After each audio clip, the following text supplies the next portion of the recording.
Di Danau Sentani terdapat sekitar 30 spesies ikan air tawar, 4 diantara merupakan spesies endemik, yaitu ikan gabus sentani, ikan pelangi sentani, ikan pelangi merah, dan hiu gergaji. Di samping itu, Danau Sentani juga dimanfaatkan untuk budidaya ikan air tawar seperti nila dan mujair. Danau Sentani dalam bahasa lokal disebut Buyaka atau Buyakala, yang berarti air yang tenang. Terdapat 21 pulau yang sebagian besar dihuni oleh penduduk suku Sentani yang memiliki keragaman adat istiadat dan budayanya masing-masing. Keunikan alam Danau Sentani menginspirasi penduduk setempat menciptakan kreasi seni dan budaya yang menarik untuk pertunjukan wisata.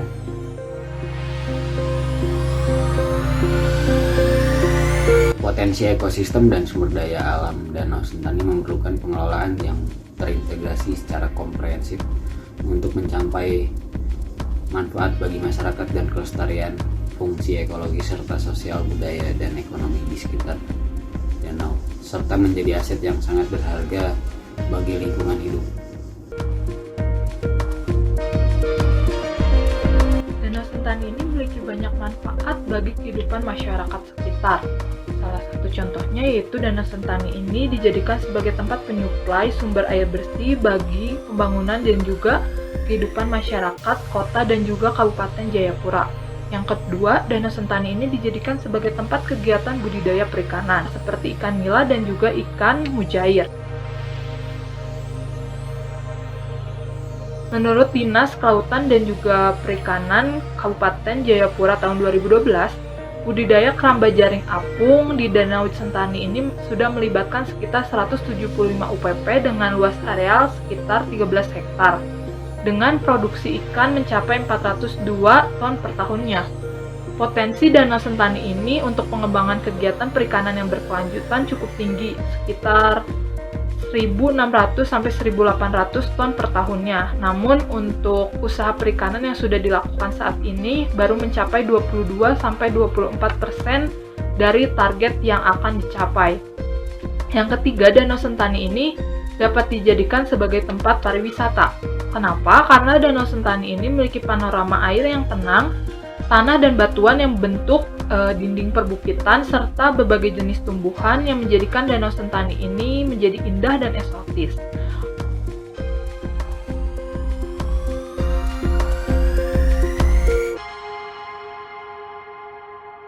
Festival Danau Sentani yang dimulai sejak tahun 2007 dan telah menjadi event tahunan kalender pariwisata utama di Papua. Selain Festival Danau Sentani, terdapat juga Festival Asmat di selatan Papua, Festival Balimen di wilayah pegunungan Papua, dan Festival Raja Ampat di wilayah Papua bagian barat. Festival ini merupakan promosi wisata yang menampilkan pawai budaya serta berbagai perlombaan antar kampung di sekitar Danau Sentani. Yang ketiga, Danau Sentani ini dimanfaatkan masyarakat lokal untuk kegiatan transportasi, dan pemerintah daerah sudah membangun dermaga, yaitu ada dermaga Yahim, Telaga, Maya, dan juga Kalkote. Tercatat terdapat 60-70 perahu motor yang melayani angkutan Danau Sentani dengan kapasitas mencapai 10-15 orang per perahunya. Permasalahan ekosistem perairan di Danau Sentani. Masalah perairan ekosistem di Danau Sentani itu ada 5. Yang pertama adalah pendangkalan danau. Erodibilitas dasar yang tinggi dapat menyebabkan sedimentasi yang meningkat sehingga terjadi pendangkalan danau. Pendangkalan danau disebabkan oleh pembuangan sampah domestik, penggalian dan penimbunan hutan sagu, serta sempadan danau akibat pelebaran jalan. Nah, yang kedua adalah pencemaran air danau. Pencemaran air Danau Sentani disebabkan oleh limbah domestik dari pemukiman penduduk di daerah tangkapan air dan sempadan danau. Kegiatan-kegiatan penduduk seperti pertanian, perikanan, peternakan, penimbunan, dan juga pertambangan juga menambah volume limbah di permukaan Danau Sentani sehingga dapat mengakibatkan pencemaran air Danau Sentani. Nah, selanjutnya adalah peningkatan gulma air. Tumbuhan gulma air yang ada di Danau Sentani adalah eceng gondok. Diperkirakan bahwa pertumbuhan eceng gondok itu sudah memenuhi permukaan Danau Sentani sebanyak 30%. Pertumbuhan yang cepat dari eceng gondok di Danau Sentani ini menandakan bahwa Danau Sentani merupakan danau yang memiliki tingkat kesuburan yang cukup tinggi atau biasa disebut dengan danau eutrofik. Hal ini disebabkan karena banyaknya limbah domestik yang menyebabkan bahan organik dan anorganik mempengaruhi pertumbuhan eceng gondok yang sangat cepat. Seperti yang kita ketahui bahwa danau yang memiliki tingkat kesuburan yang sangat tinggi juga tidak baik dalam keberadaan ekosistem Danau Sentani karena dapat mempengaruhi keberadaan ekosistem menjadi lebih buruk. Dan yang keempat adalah berkurangnya flora dan fauna endemik. Ketidakseimbangan ekosistem Danau Sentani akibat aktivitas penduduk dan pembangunan juga diprediksi berpengaruh terhadap penurunan flora dan fauna di Danau Sentani. Jenis ikan endemik seperti gabus lokal yang mendominasi populasi di Danau Sentani juga terancam punah. Selain itu, ikan hiu gergaji dan ikan pelangi juga sudah tidak ditemukan lagi di Danau Sentani. Nah, dan yang kelima adalah perubahan fluktuasi muka air danau. Meluapnya air danau pada bulan Maret sampai Mei 2013 akibat curah hujan yang sangat ekstrim menyebabkan kerugian yang sangat besar pada masyarakat yang bermukim di Danau Sentani sehingga mengakibatkan pengungsian secara besar-besaran dan kehilangan mata pencaharian yaitu budidaya ikan keramba. Nah, hal ini menunjukkan bahwa DAS sudah tidak berfungsi secara normal di Danau Sentani. Sungai Jaifuri yang merupakan pintu keluar di Danau Sentani juga tidak dapat mengalirkan air secara normal. Neraca air yang masuk dan yang keluar juga tidak seimbang, sehingga tidak terjadi aliran air yang normal di Danau Sentani.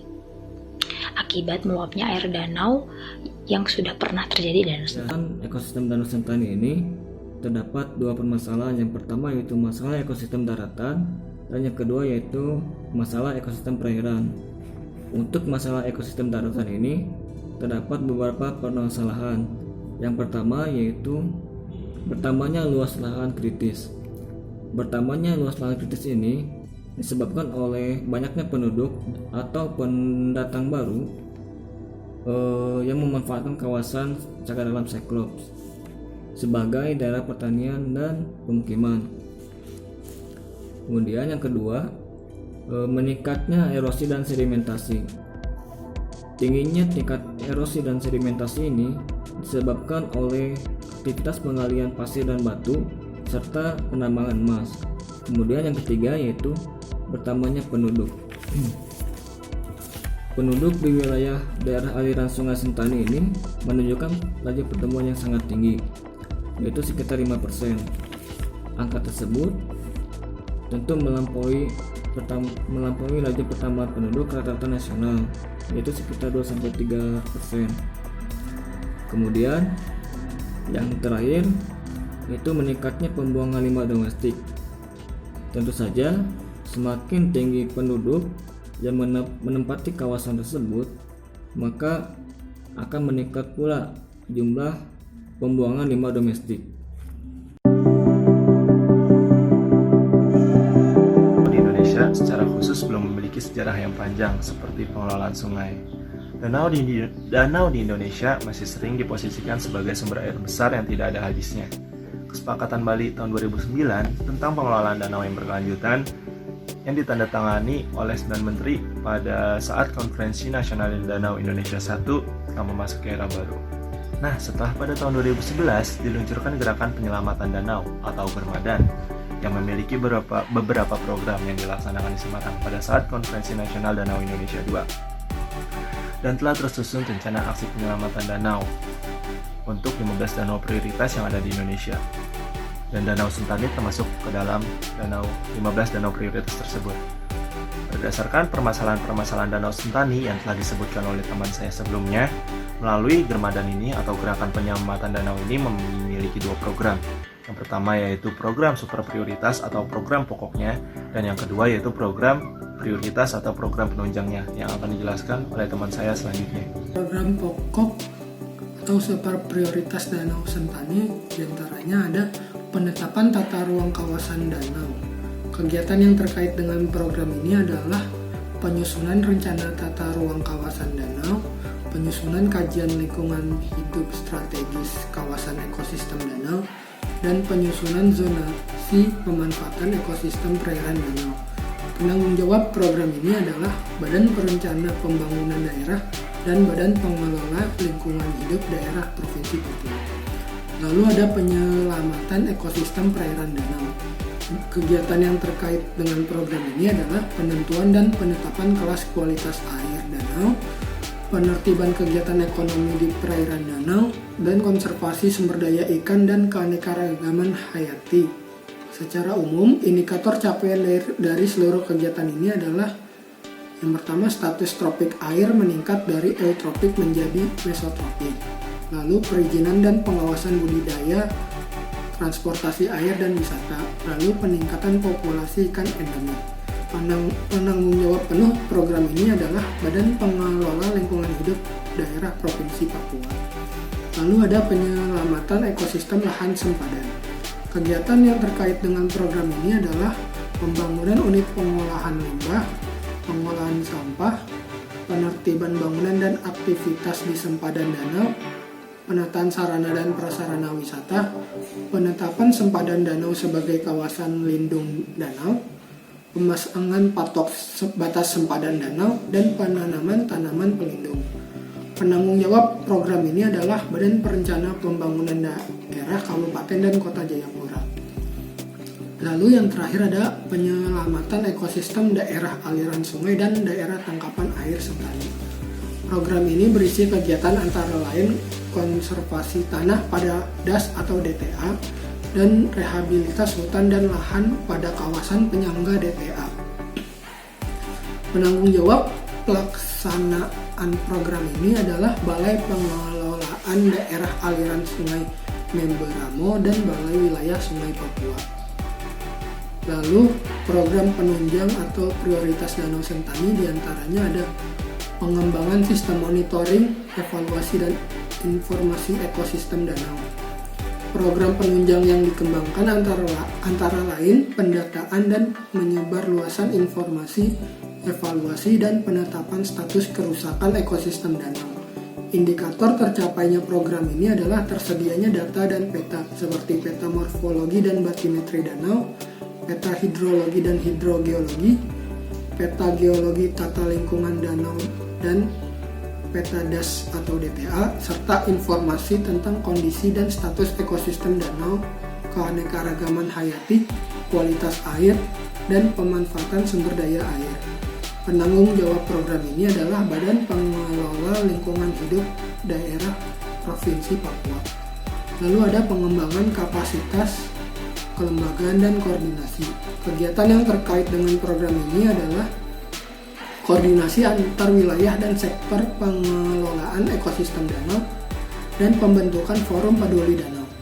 Penanggung jawab program adalah Badan Pengelola Lingkungan Hidup Daerah Provinsi Papua. Lalu yang terakhir ada peningkatan peran dan partisipasi masyarakat. Program ini berisi kegiatan pendidikan dan pelatihan serta penyuluhan kepada masyarakat, dan juga sosialisasi dan advokasi kepada masyarakat dan pengambil kebijakan. Penanggung jawab program ini adalah Badan Lingkungan Hidup Daerah Kabupaten dan Kota Jayapura. Selanjutnya, terdapat 19 peraturan pemerintah yang mengatur mengenai pengelolaan Danau Sentani. Di antaranya adalah peraturan pemerintah tentang perencanaan hutan, kemudian pemanfaatan satwa dan tumbuhan, lalu terdapat peraturan pemerintah tentang pemanfaatan air, kemudian terdapat peraturan pemerintah tentang perencanaan tata guna wilayah nasional, kemudian terdapat peraturan pemerintah tentang pemanfaatan jasa lingkungan, dan terdapat peraturan pemerintah tentang pengelolaan kualitas air dan pengendalian pencemaran air, yaitu Peraturan Pemerintah Nomor 82 Tahun 2001. Selanjutnya terdapat peraturan daerah. Di antaranya adalah Peraturan Daerah Provinsi Papua Nomor 6 Tahun 2008 tentang pelestarian lingkungan hidup, Peraturan Daerah Provinsi Papua Nomor 23 Tahun 2013 tentang Rencana Tata Ruang Wilayah Provinsi Papua tahun 2013 hingga 2033. Selanjutnya terdapat Peraturan Daerah Khusus Provinsi Papua Nomor 18 Tahun 2008 tentang perekonomian berbasis kerakyatan, Peraturan Daerah Khusus Provinsi Papua Nomor 22 Tahun 2008 tentang perlindungan dan pengelolaan sumber daya alam masyarakat hukum adat Papua, Peraturan Daerah Kabupaten Jayapura Nomor 3 Tahun 2000 tentang pelestarian kawasan hutan sagu. Selanjutnya terdapat Peraturan Daerah Kota Jayapura Nomor 5 Tahun 2008 tentang rencana tata ruang wilayah Kota Jayapura.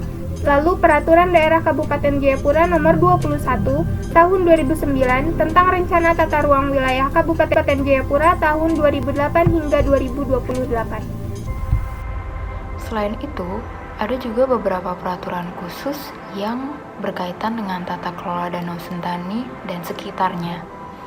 Peraturan Presiden Nomor 33 Tahun 2011 mengatur tentang kebijakan nasional dalam pengelolaan sumber daya air. Lalu, karena Danau Sentani ini dialiri oleh beberapa sungai, maka hal ini berhubungan dengan Peraturan Menteri Perhubungan Nomor 8 Tahun 2014 tentang sumber daya manusia di dalam lalu lintas sungai dan danau.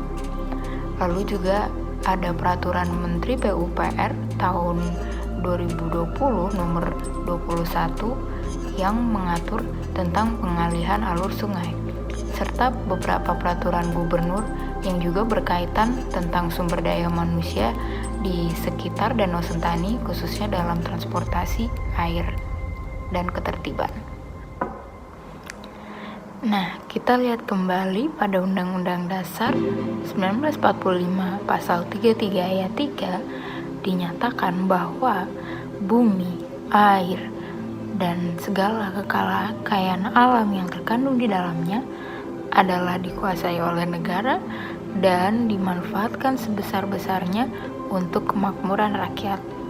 Dan juga pada ayat 4-nya dinyatakan bahwa perekonomian negara harus berdasarkan atas prinsip keberlanjutan atau sustainability dan juga berwawasan pada lingkungan. Nah, dari kedua ayat tersebut dapat kita ketahui bahwa ini menjadi landasan utama dari segala regulasi hukum yang berlaku di Danau Sentani, karena Danau Sentani adalah kekayaan alam dari Indonesia. Kemudian ada 21 undang-undang yang menjadi landasan hukum dari tata kelola di Danau Sentani, dimulai dari Undang-Undang Nomor 5 Tahun 1960 tentang Peraturan Dasar Pokok-Pokok Agraria. Lalu juga di tahun 2001 Undang-Undang Nomor 21 Tahun 2001 yaitu tentang otonomi khusus daerah Papua, serta undang-undang lainnya yang berkaitan dengan kegiatan budidaya, kegiatan tata ruang, lingkungan hidup, serta sumber daya lainnya yang berada di Danau Sentani ini.